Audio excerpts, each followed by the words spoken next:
Hello दोस्तों, नमस्कार। एक बार फिर से मैं आप सभी का स्वागत करती हूँ एसएससी के जीके पर। ठीक है दोस्तों, तो सबसे पहले मैं आपको ये बता दूं कि ये जो आपका है एसएससी का जितने भी जीके जीएस वाला जो पोर्शन होता है और वो सभी को यहाँ पे कराया जाता है, चाहे आपका एसएससी से रिलेटेड जो भी एग्ज़ाम हो, एमटीएस का हो, सीएचएसएल का हो, सीजीएल का हो या सिलेक्शन पोस्ट का हो, जो भी आपका एसएससी के थ्रू एग्ज़ाम कराई जाती है, उन सभी में सबसे ज़्यादा मात्रा में आपको जीके और जीएस देखने को मिलता है। तो चलिए दोस्तों, यहाँ पे आपको जीके और जीएस आपको हेल्प करेगा। ठीक है, तो यहाँ से शुरू करते हैं बिना वीडियो को देरी किए हुए। ठीक है, वीडियो में पहला प्रश्न है आपका कि पहला विश्व युद्ध वर्साई की संधि पर हस्ताक्षर के साथ समाप्त हुआ था। यानी कि वर्साई की जो संधि हुआ था उसके हस्ताक्षर के बाद जो है पहला विश्व युद्ध समाप्त हो गया था। तो ये वर्साई का जो संधि था वो किस देश में है?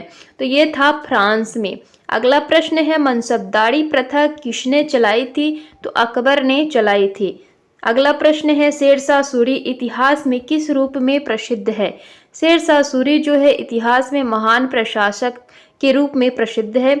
गुलाम वंश का संस्थापक जो है कौन थे? तो गुलाम वंश का संस्थापक कुतुबुद्दीन ऐबक थे। पेट्रोलियम निर्यातक देशों के संगठन यानी कि ओपेक का जो मुख्यालय है वो कहाँ है? तो वियना इसका मुख्यालय है। यूनिसेफ का मुख्यालय जो है वो कहाँ है? तो यूनिसेफ का जो मुख्यालय है न्यूयॉर्क है। एनपीटी का पूरा जो रूप है वो क्या है? तो एनपीटी का जो पूरा रूप है वो है न्यूक्लियर नॉन प्रोलिफरेशन ट्रीटी। ठीक है, गाटा कमाश्की का नाम किस खेल से संबंधित है? तो ये शतरंज से संबंधित है।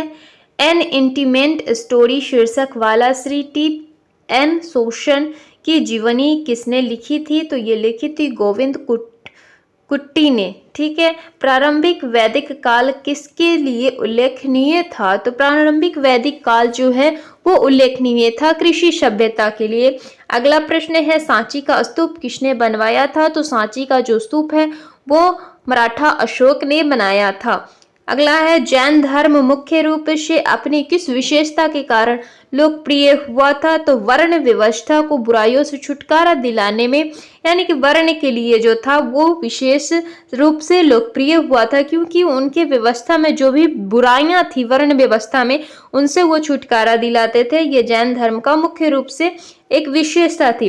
प्रसिद्ध चीनी यात्री जो फाहियान थे ये भारत की यात्रा किसके शासनकाल में किए थे? तो ये भारत का जो यात्रा है वो चंद्रगुप्त द्वितीय के काल में किए थे। एलोरा और एलिफेंटा में शैलकृत चैत्य किस काल की है? यानी कि एलोरा और एलिफेंटा का जो वहाँ की जो शैलकृत्य है वो किस काल की है? तो राष्ट्रकूट काल की वहाँ की शैलकृत्य है। पृथ्वी की गोलाकार छाया चंद्रमा पर कब पड़ती है? तो पृथ्वी पर जो है गोलाकार छाया चंद्रमा पर चंद्र ग्रहण के समय पर पड़ती है। अगला प्रश्न है महानदी और कावेरी नदियां किस दिशा में बहती है? तो महानदी और कावेरी नदी जो है ये पूर्व की दिशा में बहती है। अगर किसी भूमि पर वर्ष में एक से अधिक फसल पैदा की जाती है तो वो जो खेती होगी किस प्रकार की होगी? तो उस खेती को कहा जाएगा गहन खेती। ठीक है, असहयोग आंदोलन किनके द्वारा चलाया गया था? तो असहयोग आंदोलन जो है महात्मा गांधी के द्वारा चलाया गया था। 1942 ईस्वी में करो या मरो का नारा दिया गया था। तो कब दिया, मतलब किसने दिया था? तो ये दिया था महात्मा गांधी ने। ठीक है दोस्तों, यहाँ से आपको दो प्रश्न याद रखने हैं कि करो या मरो का जो नारा है वो किसने दिया था? तो महात्मा गांधी ने। लेकिन कब दिया था? तो 1942 में दिया था। ठीक है, गांधी जी ने 1932 ईस्वी में आमरण अनशन तब शुरू किया जब ब्रिटेन के प्रधानमंत्री ने घोषणा की, यानी कि क्या घोषणा की? तब उन्होंने अनशन जो है वो शुरू किया था 1932 ईस्वी में।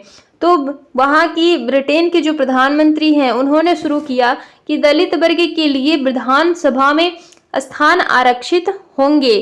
ठीक है, यानी कि दलित वर्ग के लिए जो विधानसभा में है स्थान जो है आरक्षित होंगे। चलिए अगला प्रश्न है आपका आपके स्क्रीन पे। तो अब जो है आपका जीएस का क्वेश्चन आ जाएगा। ठीक है, पहला प्रश्न है जीएस का, विद्युत बल्ब की ज्योति दक्षता का मात्रक जो है वो क्या है? तो विद्युत बल्ब का ज्योति दक्षता जो है उसकी मात्रक ल्यूमेन या फिर वॉट होता है। अगला है दोलन करते हुए लोलक का जो गोलक है वो कुछ समय के पश्चात विराम अवस्था में आ जाती है। यह किस कारण के होता है, यह किस कारण होता है जो विराम अवस्था में आ जाती है? तो ये होता है वायु के घर्षण के कारण। अगला है फाइकोलॉजी को किसके अध्ययन के किया जाता है, किसका अध्ययन किया जाता है फाइकोलॉजी में? तो ये किया जाता है शैवाल का अध्ययन फाइकोलॉजी में। ठीक है। इलेक्ट्रॉन वोल्ट किसका मात्रक है? तो इलेक्ट्रॉन वोल्ट जो है वो ऊर्जा का मात्रक है। एम्पियर सेकेंड जो है वो किसका मात्रक है? तो एम्पियर सेकेंड जो है आवेश की मात्रक है। ठीक है, आवेश की मात्रा का जो है मात्रक है। अगला है कि डायनामाइट में मुख्य रूप से क्या पाया जाता है? तो डायनामाइट में जो है मुख्य रूप से नाइट्रोग्लिसरीन पाया जाता है। अगला है प्रश्न, किस विटामिन में कोबाल्ट पाया जाता है? विटामिन B12 में जो है वो आपको कोबाल्ट देखने को मिलता है। ठीक है दोस्तों, अगला प्रश्न है आपका कि प्रकाश तंतु की कार्यविधि किस पर निर्भर करती है? प्रकाश तंतु जो होती है उसकी कार्यविधि किस पर निर्भर करती है? तो ये निर्भर करती है प्रकाश के पूर्ण आंतरिक परिवर्तन पर। ठीक है, प्रकाश के पूर्ण आंतरिक परिवर्तन पर निर्भर करती है।